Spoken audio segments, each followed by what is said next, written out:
Hello friend, welcome back to our YouTube channel easy maths trick. तुम्हा सर्वांचं easy maths trick आपल्या या YouTube चॅनलमध्ये स्वागत आहे. आपण सध्या MST CT 2021चा क्रॅश कोर्स सुरू केलेला आहे, ज्यामध्ये आपण मॅथचे पूर्ण युनिट, पूर्ण MST CT असणारा आवश्यक सिलेबस पूर्ण घेणार आहे. या आधीच्या व्हिडिओमध्ये आपण मॅथमॅटिकल लॉजिकचा वन शॉट लेक्चर बनवलेला आहे, ज्यामध्ये की पूर्ण मॅथमॅटिकल लॉजिकचे कन्सेप्ट जे की तुम्हाला यावर्षीच्या सिलेबसला आहेत ते पूर्ण आपण त्यामध्ये सांगितलेले आहे. जो की व्हिडिओ तुम्ही नक्की पहा, आपल्याला डिस्क्रिप्शन बॉक्समध्ये सुद्धा तो पाहायला मिळेल. आणि आज आपण प्रॉब्लेम घेणार आहे, प्रॅक्टिस करून घेणार आहे मॅथमॅटिकल लॉजिकच्या कन्सेप्टवर. आणखी काही इम्पॉर्टंट ट्रिक्स आहेत ज्या की तुमच्यासाठी मोस्ट युजफुल आहे. तर चला पाहूया काही टिप्स. पहा काय दिलेलं आहे. याआधी पहा, आपण सुरुवातीला पाहिलं की इम्पेरेटिव्ह सेंटेन्सेस स्टेटमेंट नाहीत राहत. त्यानंतर इंट्रोगेटिव्ह सेंटेन्सेस सुद्धा स्टेटमेंट नाही होतील. त्यानंतर एक्सक्लेमेटरी सेंटेन्सेस सुद्धा स्टेटमेंट होत नाही. डिक्लेरेटिव्ह सेंटेन्सेस आणि जे की ट्रू किंवा फॉल्स डिक्लेअर असलं पाहिजे त्यालाच आपण स्टेटमेंट म्हणत असतो. ओपन सेंटेन्सेस सुद्धा कधीही स्टेटमेंट होत नाही, हे सुद्धा आपण पाहिलेलं आहे. चला आणखी काही कन्सेप्ट पाहूया. Mathematical identities are true statement. Suppose तुमच्याकडे दोन मॅथमॅटिकल आयडेंटिटीज आहेत. Suppose negation P or Q, आणि याचाच फॉर्म्युला काय होणार, negation P and negation Q. Suppose हा फॉर्म्युला आहे. हे ॲक्च्युली काय आहे, मॅथमॅटिकल आयडेंटिटीज आहे. LHS is equal to RHS. LHSला जे स्टेटमेंट पॅटर्न आहे इक्वल टू RHSला. तर हे जे स्टेटमेंट आहे हे ट्रू राहणार फॉर ऑलवेज. नेहमी लक्षात ठेवा, नेहमीसाठी ते कसं राहणार, ट्रू असणार. पहा दुसऱ्या याच्यामध्ये काय म्हटलेलं आहे, पी डबल इम्प्लाइज क्यू. म्हणजे बाय कंडिशनल जो आहे हा काय असतो, ऍक्च्युली हा असतो conjunction of P implies Q and it's converse. P implies Q आणि त्याच्या कन्व्हर्सचा कंजक्शन म्हणजे पी डबल इम्प्लाइज क्यू. हा एक फॉर्म्युला लक्षात ठेवा. P double implies Q equivalent to P implies Q and Q implies P ला कंजक्शन रेट करायचं. ठीक आहे. A statement pattern which is a contradiction is called a falsies. आपण पाहिलं की जर स्टेटमेंट आपण एखादा ट्रूथ टेबल बनवला स्टेटमेंट पॅटर्नला धरून, आणि आपण जर लास्ट कॉलममध्ये जर आपल्याला सर्व TT व्हॅल्यू येत असतील तर आपण त्या स्टेटमेंट पॅटर्नला टॅटोलॉजी म्हणतो. किंवा लास्टमध्ये जर सर्व व्हॅल्यू FF येत असतील तर त्याला आपण कॉन्ट्रडिक्शन म्हणतो. आणि जे स्टेटमेंट पॅटर्न कॉन्ट्रडिक्शन आहे त्याला आपण फॉल्सी सुद्धा म्हणू शकतो. हा शब्द लक्षात ठेवा. क्वेश्चन विचारताना CET मध्ये तुम्हाला फिरून क्वेश्चन विचारले जातील, त्याच्यामुळे तुम्ही पूर्णपणे तयार असले पाहिजे. ठीक आहे. फोर्थ टिप्स काय आहे, for an implication it's a contrapositive is equivalent to itself. Already आपण बेसिक लेक्चरमध्ये हे तुम्हाला मी सांगितलेलं आहे की जर आपल्याकडे पहा पी इम्प्लाइज क्यू असेल तर पी इम्प्लाइज क्यू साठी कॉन्ट्रापॉझिटिव्ह काय राहणार, पी इम्प्लाइज क्यू साठी कॉन्ट्रापॉझिटिव्ह असतो negation Q implies negation P.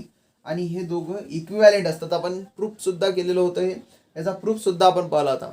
ही टिप्स तुमच्यासाठी खूप महत्त्वपूर्ण आहे, यावरती क्वेश्चन बनवू शकतो. तर नेहमी लक्षात ठेवा, P implies Q equivalent to negation Q implies negation P.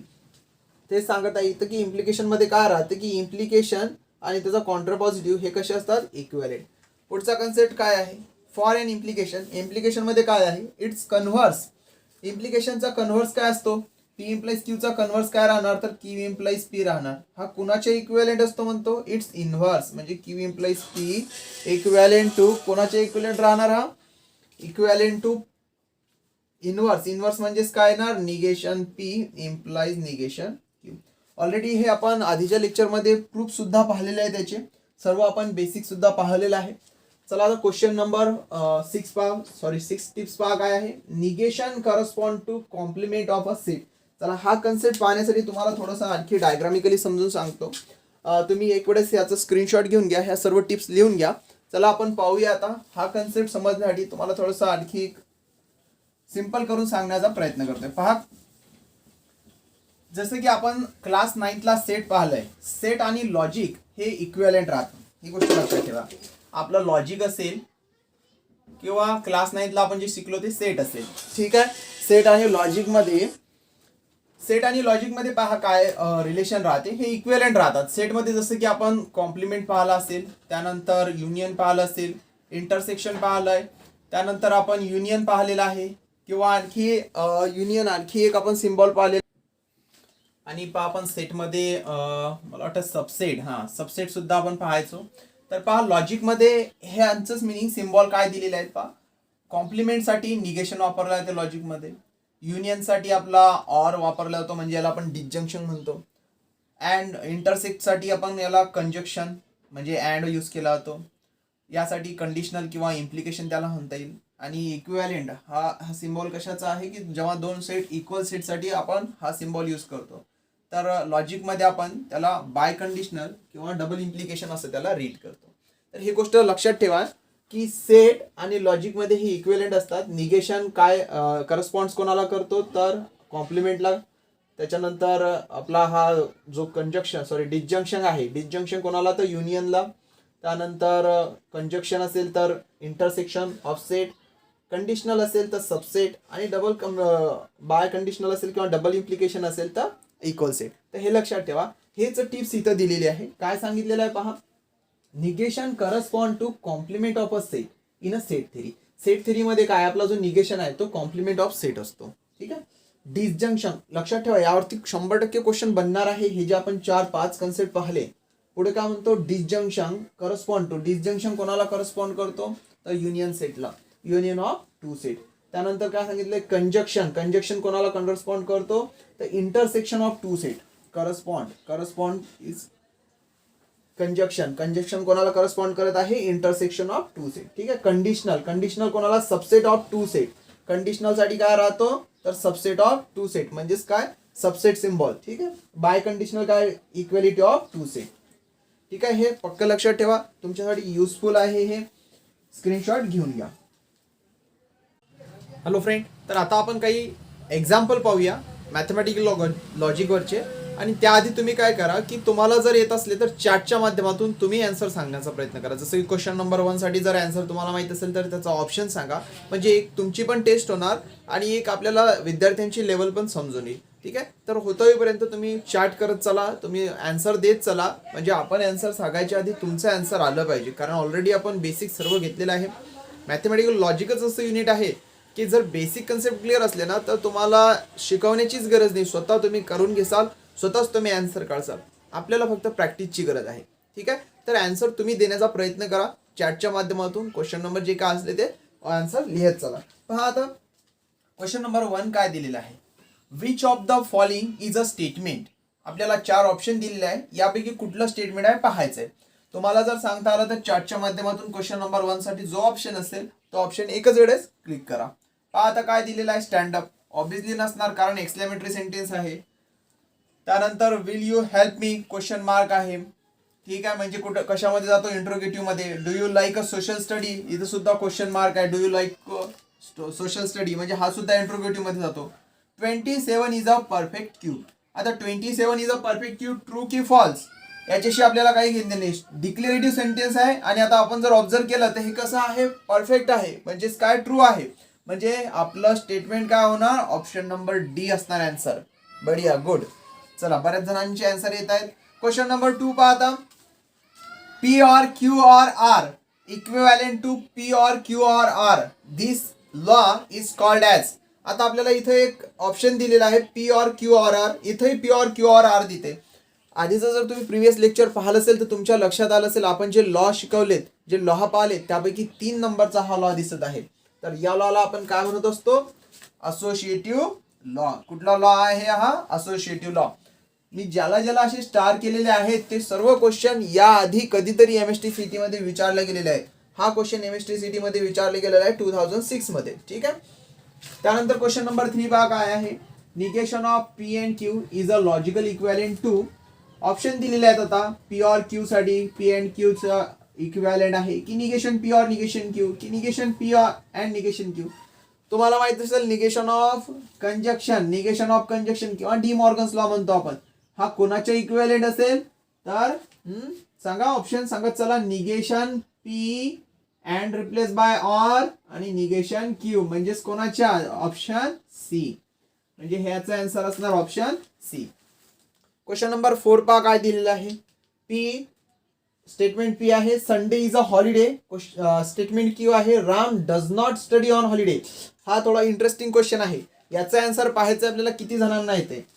Symbolic form of the statement is Sunday is a holiday and Ram study on a holiday is. आता याचा सिम्बॉलिक फॉर्म काय येणार पहा. इथपर्यंत काही प्रॉब्लेम नाही. Sunday is a holiday answer देत चला. जर तुम्हाला ऑप्शन माहित असेल यापैकी ऑब्झर्व करा आणि आन्सर देत चला. पहा काय दिलेलं आहे, संडे इज अ हॉलिडे. आता संडे हॉलिडे आहे, ठीक आहे, म्हणजे पी येणार. Sunday is a holiday, P. पुढे काय आहे, अँड, म्हणजे अँड येणार. हे तर फिक्स झालं, पी अँड. पुढे काय म्हणते, राम स्टडी ऑन हॉलिडे. आता क्यू काय आहे पहा, क्यू आहे राम डज नॉट, म्हणजे नॉट आहे आणि इथं नॉट नाही आहे, त्याच्यामुळे आपल्याला निगेशन द्यावं लागेल, कारण निगेशन ऑफ निगेशन ते कॅन्सल झालेलं आहे. म्हणजे पी अँड निगेशन क्यू. तर आपल्याला हा ऑप्शन दिसतो का पहा, पी अँड निगेशन क्यू, तर ऑप्शन नंबर ए. अशा प्रकारे तुम्हाला स्वतः ट्रिक्स आठवायचे आहेत, स्वतः अप्लाय करायचे आहे. आपण मी एक्सप्लेन करेपर्यंत तुम्हाला आन्सर द्यायचा आहे. चला, असे भरपूर आपण क्वेश्चन पाहू. तुमची भरपूर चांगल्या प्रकारे प्रॅक्टिस होणार आहे. सर्व जवळपास कन्सेप्ट तुमचे आपल्या आजच्या लेक्चरमध्ये क्लिअर होऊन जातील. स्क्रीनशॉट घेऊ शकता. पहा आता गाईज, नेक्स्ट क्वेश्चन काय आपला, क्वेश्चन नंबर 5 सांगतो. अज्युमिंग स्टेटमेंट पी आहे she is beautiful, statement Q आहे she is clever. The verbal form, आता वर्बल फॉर्म विचारलेला आहे. The verbal form of P and negation Q. हा जो फॉर्म आहे हा सिम्बॉलिक फॉर्म आहे, ठीक आहे. सिम्बॉलिक फॉर्म मध्ये आपल्याला वर्बल फॉर्म मध्ये घ्यायचं आहे. पी काय आहे, she is beautiful, she is beautiful and, आणि क्यू ला नॉट येणार, म्हणजे शी इज नॉट क्लेवर. म्हणजे काय आलं पाहिजे, she is beautiful and she is not clever. पहा आता, she is beautiful and she is not clever येते का, हे काय, she is beautiful and clever आहे, नॉट क्लेवर पाहिजे. She is not beautiful, she is beautiful पाहिजे, त्याच्यामुळे हे पण नाही येणार. शी इज ब्युटिफुल और आहे, अँड पाहिजे, ठीक आहे. आता पहिलं स्टेटमेंट पहा, हा तुम्ही आन्सर देऊन पहा. She is beautiful but not clever. आता आपल्याला अँडच्या ऐवजी इथं बट दिसत आहे, तर लक्षात ठेवा अँड बट मिनिंग सारखाच येतो. हा, कंजक्शन साठी अँड बट दोन पैकी कुठलाही कनेक्टिव्हिटी यूज केल्या जाते, त्यामुळे आपला आन्सर काय असणार, तर ऑप्शन नंबर ए असणार, ठीक आहे.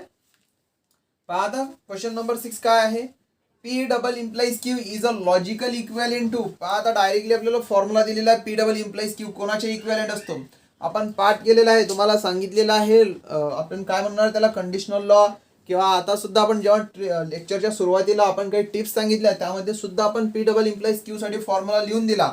तर कुठला फॉर्म्युला आहे पी डबल इम्प्लाइज क्यूचा, काय राहतो, P double implies Q, P implies Q and conjunction of P implies Q and काय राहणार, क्यू इम्प्लाइज पी. तर पहा दिसते का आपल्याला अशा प्रकारे, P implies Q and Q implies P, option number B, ठीक आहे. तर आपला आन्सर काय असणार, ऑप्शन बी. तुम्ही आन्सर देत चला, गुड. चॅटच्या माध्यमातून आन्सर देत चला, स्वतःला टेस्ट करत चला. Which of the following is always true. आता एक्झाम मध्ये विचारलेला क्वेश्चन आहे, जिथं स्टार दिसेल लक्षात ठेवा, एक्झाम मध्ये विचारलेले क्वेश्चन आहेत. ते काय दिलेलं आहे, आता काही लॉजिकल पॅटर्न दिलेला आहे. आणखी एक महत्वाची गोष्ट, तुम्हाला क्वेश्चनला भरपूर वेळ मिळणार नाहीये. 5 मिनिटमध्ये तुम्हाला 3 क्वेश्चन सॉल्व्ह करायचे. बघा आता जर तुम्ही याला पूर्ण इक्वेलेंट पाहत बसले तर खूप वेळ निघून जाणार. त्यासाठी काय करायचं, आपले जे लॉ आहेत त्याने डायरेक्ट लॉ मध्ये बसते का, यासाठी तुम्हाला लॉ आणि ट्रिक्स ह्या बिलकुल लर्न करून घ्यावं लागतील. जर आपल्या लॉ मध्ये बसत नसेल तर मग समथिंग ऍडिशनल काहीतरी करावं लागेल. सुरुवातीला आपण सिंपल लॉ मध्ये बसते का पहा, पी इम्प्लाइज क्यू कुठं तसं काही दिसत नाही, negation P implies negation Q. चला, negation of P or Q equivalent to negation P or Q, हा लॉ नाही आहे, कारण ऑरच्या ऐवजी अँड पाहिजे इथं, ठीक आहे. म्हणजे हे सुद्धा नाही येणार, ऑप्शन ए पण नाही, बी पण नाही. Negation of P implies Q, negation of conditional आठवा काय असतो, पी अँड निगेशन क्यू, म्हणजे बरोबर येताना दिसत आहे. कोण्या ऑप्शन वरती आलो आपण, ऑप्शन नंबर सी, गुड. चला आन्सर देत चला, तुम्ही क्वेश्चन नंबर टाकायचा आणि ऑप्शन टाकायचं. क्वेश्चन नंबर 7 साठी सी. चला आता क्वेश्चन नंबर 8 साठी आन्सर सांगा फटाफट. चला, काय दिलेलं आहे, the converse of if X is 0 then we can not divide by X. आता आपला पी कोण झाला आहे, एक्स इज 0 हा झाला P, we can not divide by X हा झाला क्यू, आणि कन्व्हर्स विचारलेला आहे. हे काय आहे, पी इम्प्लाइज क्यू आहे, याच्यासाठी कन्व्हर्स घ्यायचा आहे, म्हणजे क्यू इम्प्लाइज पी घ्यायचा आहे. तर क्यू स्टेटमेंट काय आहे, we can not divide by X, म्हणजे आधी काय ना, if we can not divide by X then X is a 0. पहा असं कुठे दिसते का, if we can not divide by X then X is a 0, option number H आहे. म्हणजे डायरेक्टली ऑप्शन नंबर ए आपला आन्सर असणार. Write down. आता नेक्स्ट क्वेश्चन काय दिलेला आहे, आपण क्वेश्चन पाहू. आन्सर तुम्हाला येत असले तर तुम्ही आन्सर क्लिक करत चला. क्वेश्चन नंबर 9 साठी जो ऑप्शन असला तो, क्वेश्चन नंबर 10 साठी जो ऑप्शन असेल तो, अशा प्रकारे क्लिक करत चला.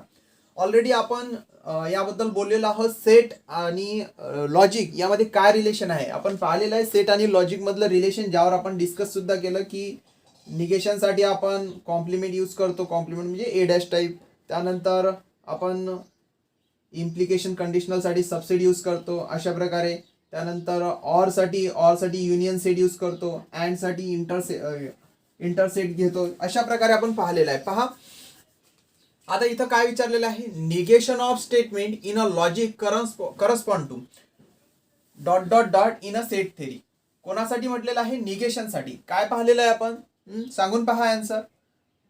बरोबर, कॉम्प्लिमेंट ऑफ सेट. आपण तुम्हाला लिहून दिलेले आहेत टिप्स या लेक्चरच्या सुरुवातीला, ज्यामध्ये आपण सांगितलेलं आहे की negation of statement in logic correspond to the, कशाला करस्पॉन्ड करते तर complement of a set in a set theory. आता क्वेश्चन नंबर 10 काय सांगतो, the logical statement P and Q can be related to the set theories concept of P and Q. P and Q, आता P and Q थेरीमध्ये, set of थेरीमध्ये काय असणार, intersection of two set, म्हणजे option number B. आपण already याच्यावर discuss केलेलं आहे, सर्व याच्यावरती आपण पाहिलेलं आहे. ठीक आहे. त्यानंतर क्वेश्चन नंबर 11 पहा, which of the following is not a statement. विचारलेला क्वेश्चन आहे, which of the following is not a statement. √3 is a prime number, statement आहे. √2 is a irrational number, statement आहे. Mathematics is a interesting. Mathematics is interesting, काही जणांना interesting असेल, काही जणांना नसेल. त्याच्यामुळे हे ओपन सेंटेन्स आहे, म्हणजे ऑप्शन सी हे आपला आन्सर असेल. कारण mathematics is interesting is not a statement, हे स्टेटमेंट नाही आहे. आणि त्यांनी विचारलं की कुठलं स्टेटमेंट नाही आहे, तर option C. Using the statements, पाहता केअरफुली पहा, तुम्हाला आन्सर द्यायचा आहे. कमेंटमध्ये चला, चॅट सेक्शनमध्ये सांगा आन्सर. काय म्हटलेलं आहे, युझिंग द स्टेटमेंट. पी काय दिलेलं आहे, Kiran pass the examination. Yes आहे, किरण इज सॅड. ठीक आहे. The statement it is not true that, काय ट्रू नाही आहे, Kiran pass if therefore he is sad. आता इथं ऑब्झर्व करा, किरण पास या कंडिशन वरती ही इज सॅड ही कंडिशन डिपेंड आहे, म्हणजे हा पी असेल, हा क्यू असेल, आणि यावरती हे डिपेंड आहे, म्हणजे हे झाले पी इम्प्लाइज क्यू. याला म्हणणार आपण पी इम्प्लाइज क्यू. तुम्ही म्हणणार आता आपल्याला पी इम्प्लाइज क्यू दिसत नाहीये सर, इथं तर इफ देन नाही आहे, मग आपण पी इम्प्लाइज का घेत आहे, कारण इफ देन म्हणजेच काय, कंडिशनल. कंडिशनलचा अर्थ काय होतो की पहिल्या स्टेटमेंटवरती दुसरं स्टेटमेंट डिपेंड्स असते, त्याला कंडिशनल म्हणतात किंवा इम्प्लिकेशन म्हणतात, की पहिलं स्टेटमेंट हे इम्प्लाइज करते दुसऱ्या स्टेटमेंटला. तर हे तशा प्रकारे जाईल, किरण पास इम्प्लाइज करते therefore he is sad. Kiran pass झाला म्हणून तो नाराज आहे, ही इज सॅड. त्याच्यामुळे हे लक्षात ठेवा, हे कोण्या फॉर्म मध्ये जाणार, पी इम्प्लाइज क्यू. याला काय लिहिणार आपण, पी इम्प्लाइज क्यू. बट याच्या आधी एक लाईन दिलेली आहे, इट इज नॉट ट्रू, म्हणजे या पी इम्प्लाइज क्यू ला निगेशन येणार. म्हणजे आपला आन्सर काय असणार, तर negation of P implies Q. Negation of P implies Q. पहा इकडे पुन्हा सांगतो, किरण पास, याला पी घ्या, डिपेंड करते क्यू म्हणून पी इम्प्लाइज रिप्रेझेंट करत आहे क्यू ला, आणि इट इज नॉट ट्रू म्हणून याच्या आधी negation. Negation of P implies Q. ठीक आहे. तर काय येतं आन्सर, ऑप्शन आहे का, negation of P implies Q. पहा डायरेक्टली दिलेला आहे का, डायरेक्टली क्यू नाही येतं, यस आहे, सॉरी हा, स्टेटमेंट सेकंड स्टेटमेंट यस आहे, त्याला यस घेणार. Negation of P implies yes हे ऑप्शन दिलेलं आहे. ठीक आहे.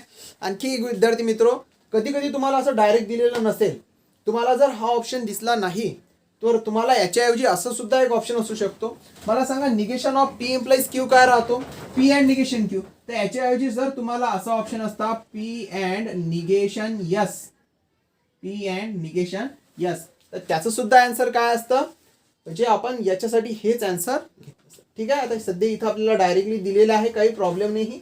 ओके, लिहून घ्या.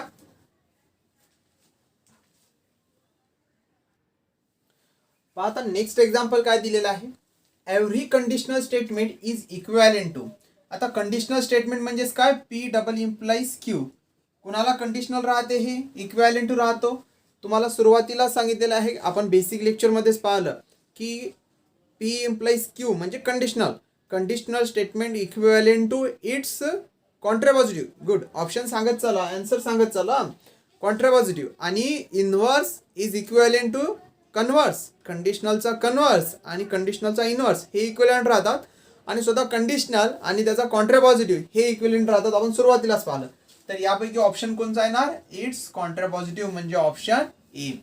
क्वेश्चन नंबर 14 काय आहे, the converse of the statement if it is raining then it is cool is. आता आपल्याला याचा कन्व्हर्स घ्यायचा आहे.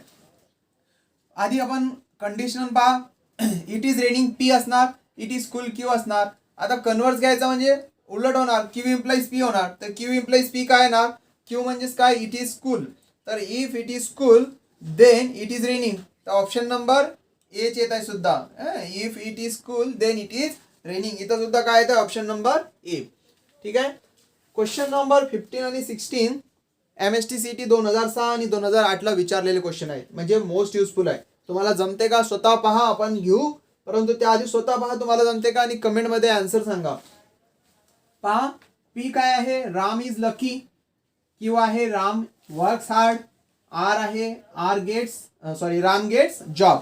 चला, 3 स्टेटमेंट दिलेले आहे, पी क्यू आर ने त्यांना रिप्रेझेंट केलं.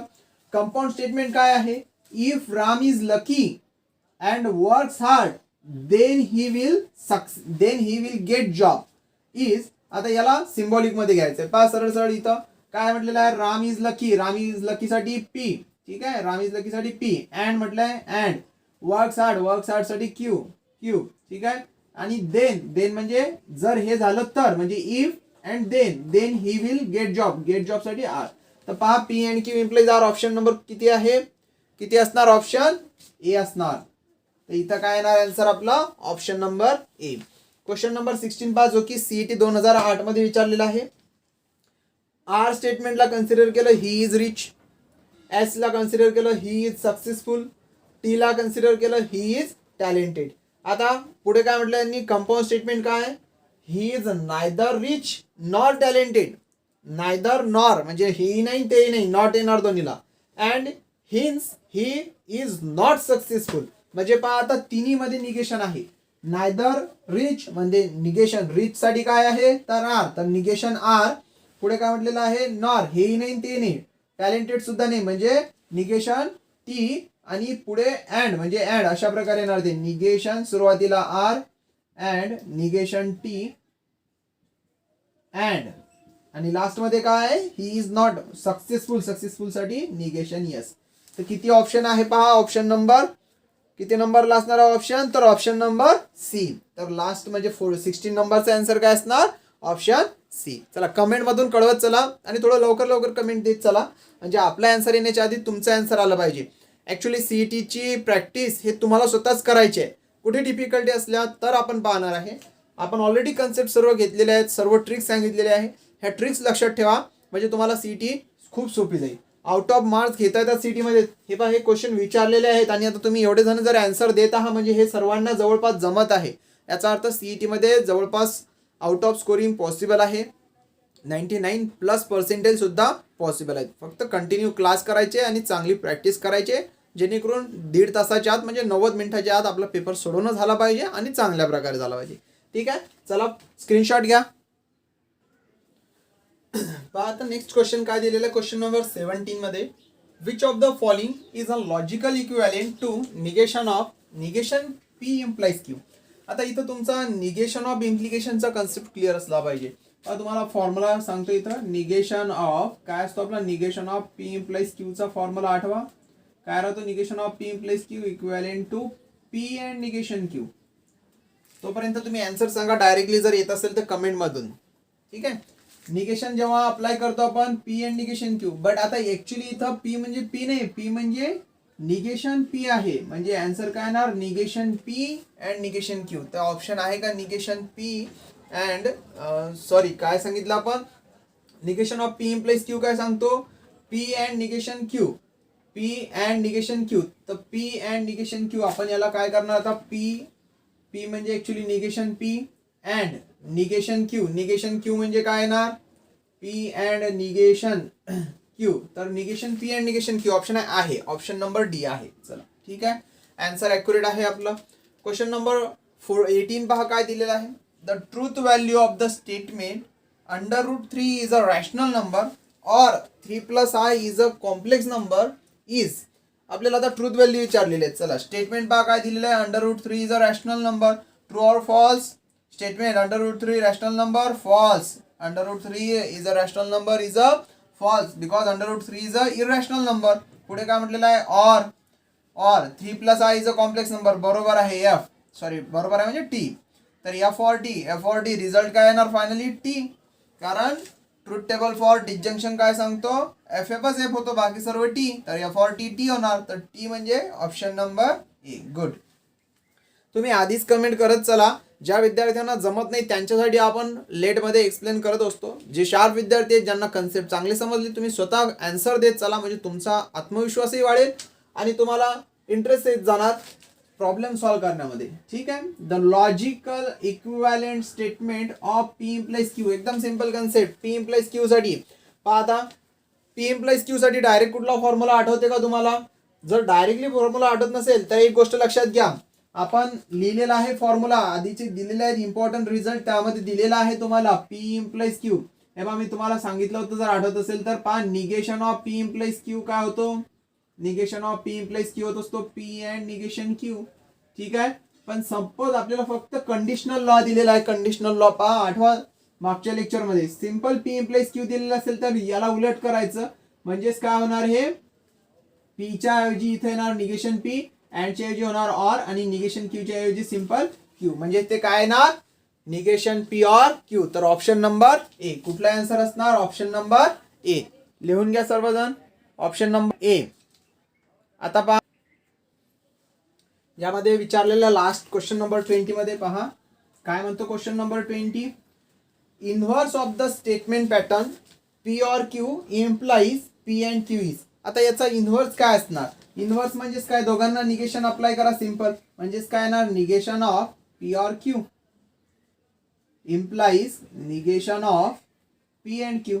ठीक आहे. ऑप्शन आहे का पहा, negation of P or Q, negation of P or Q implies, अच्छा इथं निगेशन पाहिजे होतं, नाही आहे. ठीक आहे. आणखी पहा, आणखी एक स्टेप याला सॉल्व्ह करा. तोपर्यंत जर तुम्हाला येत असेल तर आन्सर कमेंटमध्ये करा. याला ओपन करा, काय होणार, negation P and negation Q. याला जर ओपन केलं तर हे होणार negation P and negation Q implies. याला ओपन करा, negation P or negation Q. दिसतंय का आता पहा, negation P and negation Q implies negation P or negation Q. कुठला ऑप्शन आहे, option number D.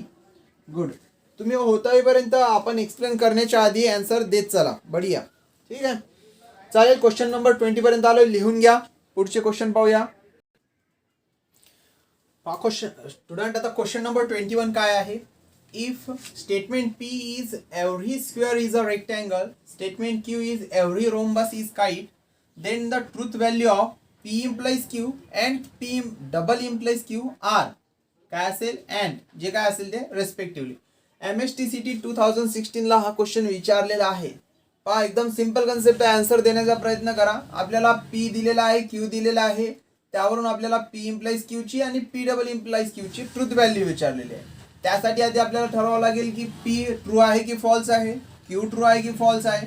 Every square is a rectangle, true आहे की फॉल्स आहे, प्रत्येक स्क्वेअर हा रेक्टँगल असतो, absolutely every square is a rectangle म्हणजे टी. ठीक आहे. पुढे काय आहे, क्यू काय आहे, every rhombus is a kite, हे सुद्धा ट्रू आहे, रोम्बस सुद्धा काय असतो, काइट असतो, बरोबर आहे. आता पी डबल इम्प्लाइज क्यू म्हणजे T implies T, T implies T काय होणार, ऑब्विसली टी होणार. चला, त्याच्यानंतर P double implies T, T double implies T, हे सुद्धा काय होणार, टी होणार. म्हणजे दोन्हीसाठी आन्सर, पहिल्यासाठी सुद्धा टी, दुसऱ्यासाठी सुद्धा टी. तर ऑप्शन नंबर डी. इथं ऑप्शन नंबर आपण किती घेणार, डी, म्हणजे हे असेल ॲक्युरेट आन्सर. ठीक आहे. पण जे एक्झाम मध्ये विचारलेले आहेत यावरून एक आपल्याला अंदाज येतो की अशा टाईपचे क्वेश्चन येतील आणि आपल्याला स्वतःला समजेल की आपल्याला येतात की नाही. म्हणून तुम्ही होतोपर्यंत आन्सर मी एक्सप्लेन करण्याच्या आधी तुम्ही आन्सर चार्टमध्ये देत चला. ठीक आहे. नेक्स्ट याचं पहा क्वेश्चन नंबर 22 साठी, the logical equivalent statement of negation P or negation Q is. Negation P or negation Q कशाचा फॉर्म्युला आहे, कशाचा रिझल्ट आहे, आपल्याला माहिती आहे की negation of P and Q, bracket open केला तर काय होते, negation P or negation Q. म्हणजेच काय असणार याचं, कशाचा रिझल्ट आहे तर negation of P and Q आहे का, हो, option number B, negation of P and Q. ठीक आहे. आता क्वेश्चन नंबर 23 पहा, the contrapositive of P or Q implies R. आता याला आपण पी कन्सिडर करू, याला क्यू. कॉन्ट्रापॉझिटिव्ह, कॉन्ट्रापॉझिटिव्ह मध्ये काय होतं, याचा पण निगेशन होणार, काय होणार याचा contrapositive, negation R implies negation of P or Q. ठीक आहे. आता डायरेक्टली असं ऑप्शन असलं तर ठीक, नाहीतर आपण निगेशनला ओपन करायचं. तर डायरेक्टली असं ऑप्शन तर तुम्हाला दिलेला नाही आहे, म्हणजे निगेशनला ओपन करावं लागेल. निगेशनला ओपन केलं तर काय होणार, निगेशन अप्लाय करा, negation P and negation Q. तर ऑप्शन नंबर किती येणार? ऑप्शन नंबर येणार ए. काय असणार आन्सर? ऑप्शन नंबर ए. गुड. चला तुम्ही आन्सर देत चला. हा सुद्धा क्वेश्चन विचारलेला आहे, 2006 मध्ये विचारलेला क्वेश्चन आहे. Negation of the statement A is rich but silly. आता याला पहिले सिम्बॉलिक फॉर्म मध्ये घ्या. ए इज रिचला समजा पी कन्सिडर करा. ठीक आहे, इथं लिहितोय पा पी, याला पी कन्सिडर केलं, बट म्हणजे अँड लिहिणार आपण. हा ठीक आहे. अँड ए इज सिली, त्याला क्यू घ्या आणि त्याचा निगेशन घेत आहे आपण. निगेशन ब्रॅकेट ओपन करा, काय होणार? Negation P and replace by or negation Q. म्हणजेच काय? A is not rich or A is not silly. A is not rich or not silly म्हणजे ऑप्शन नंबर ए. ठीक आहे. इथं क्वेश्चन 24 पर्यंत आपण आलेलो आहोत. विद्यार्थी मित्र हो, या आधीचा व्हिडिओमध्ये आपण पूर्ण कन्सेप्ट घेतलेला आहे, बेसिक घेतलेला आहे, mathematical logic one shot video बनवलेला आहे ज्यामध्ये आपण पूर्ण मॅथमॅटिकल लॉजिकचे कन्सेप्ट घेतले. आजच्या लेक्चरमध्ये सुरुवातीला आपण तुम्हाला काही टिप्स सांगितल्या, ज्या की इम्पॉर्टंट टिप्स आहेत त्या आपण रीड करा आणि काही प्रॅक्टिस घेतली. आपण जवळपास क्वेश्चन 24 क्वेश्चनची प्रॅक्टिस घेतली, ज्यामधले मॅक्झिमम क्वेश्चन हे आधीच्या सीईटीमध्ये विचारलेले आहेत. पुढच्या लेक्चरमध्ये आपण पूर्ण युनिटवरच्या म्हणजे जे राहिलेल्या टॉपिक आहेत, जे आपले टॉपिक राहिलेले आहेत त्या टॉपिकवरचे क्वेश्चन कव्हर करण्याचा प्रयत्न करू. पुढच्या लेक्चरमध्ये आपलं मॅथमॅटिकल लॉजिक कंप्लीट होऊन जाणार, भरपूर आपली प्रॅक्टिस होणार. म्हणजे आपले 50 क्वेश्चनवर जवळपास प्रॅक्टिस होईल आणि 50 क्वेश्चन तुम्हाला घरी प्रॅक्टिससाठी दिले जातील. खूप चांगल्या प्रकारे आपला पूर्ण सिलेबस कव्हर करण्याचा मी प्रयत्न करत आहे. तुम्ही तुमच्या मित्रांना अधिकाधिक फ्रेंडसोबत हा व्हिडिओ शेअर करा. त्यांना अधिकाधिक विद्यार्थ्यांना सांगा की क्रॅश कोर्स सुरू झालेला आहे आणि जेव्हा आपण इथं प्रॉब्लेम सॉल्व्ह करत असतो आन्सर चार्टमध्ये देण्याचा प्रयत्न करा. याचा तुम्हाला नक्कीच फायदा होईल. तुम्हाला स्वतःला जज केलं जाईल की आपण कुठपर्यंत आहे, किती आपला अभ्यास झालेला आहे, सीईटी मधले विचारलेले क्वेश्चन आपल्याला येतात का, म्हणजे आपण सीईटी मध्ये किती मार्क्स घेऊ शकतो. तर अशा प्रकारे तुम्ही स्वतःला चेक करू शकता. विद्यार्थी मित्रो, व्हिडिओ जर आवडला असेल तर तुम्ही लाईक करायला विसरू नका. सोबतच जर सबस्क्राईब केलं नसेल तर सबस्क्राईब करायला सुद्धा विसरू नका. Thank you so much.